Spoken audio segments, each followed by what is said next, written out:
ग्रामस्थ यांच्या वतीनं या ठिकाणी आज जलपूजनाचा कार्यक्रम झाला। आपल्याला माहीत आहे की गेले कित्येक वर्ष कास तलावाची उंची वाढवण्याचा कार्यक्रम या ठिकाणी चालू होता।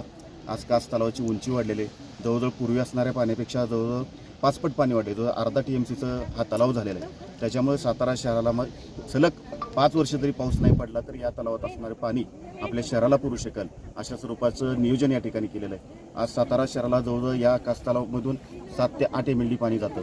आज नवीन पाईपलाईन झाल्यानंतर 21 MLD पर्यंत पाणी पुरवठा केला जाणार आहे। त्या 21 MLDच्या माध्यमातून उर्वरित राहिलेल्या सातारा शहराचा भागसुद्धा संपूर्णपणे पाण्यानं ह्या पाणी कास तलावाचं त्यांना मिळणार आहे।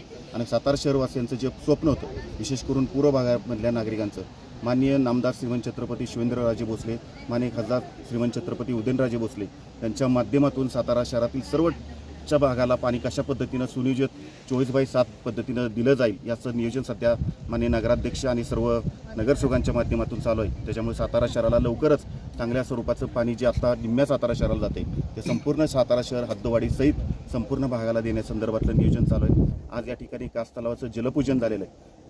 आपल्याला माहीत आहे की धरती माता जशी महत्त्वाची आहे तशीच ही पाणी माता, जलमाता, गंगा माता म्हणून आपण तिला संबोधतो। त्याच्यामुळे आज तिचं आपण जलपूजन या ठिकाणी केलं आहे। आज कास तलाव पूर्ण क्षमतेने भरलेला आहे। त्याच्यामुळं कास तलावातील पाणी पुरवठा सुरळीतपणे व्यवस्थितरित्या सातारा शहराला होईल। नागरिकांना विनंती करतो की या तलावातून येणारं पाणी ही आपली संजीवनी आहे, त्याचा वापर चांगल्या स्वरूपाने करा। त्याचा वापर आपल्या दैनंदिन जीवनाच्या गोष्टींसाठी आपण करत असताना त्याचा अपव्यय होणार नाही त्याची सुद्धा काळजी घ्यावी अशी मी सातारा शहरवासियांना विनंती करतो। आणि आजचा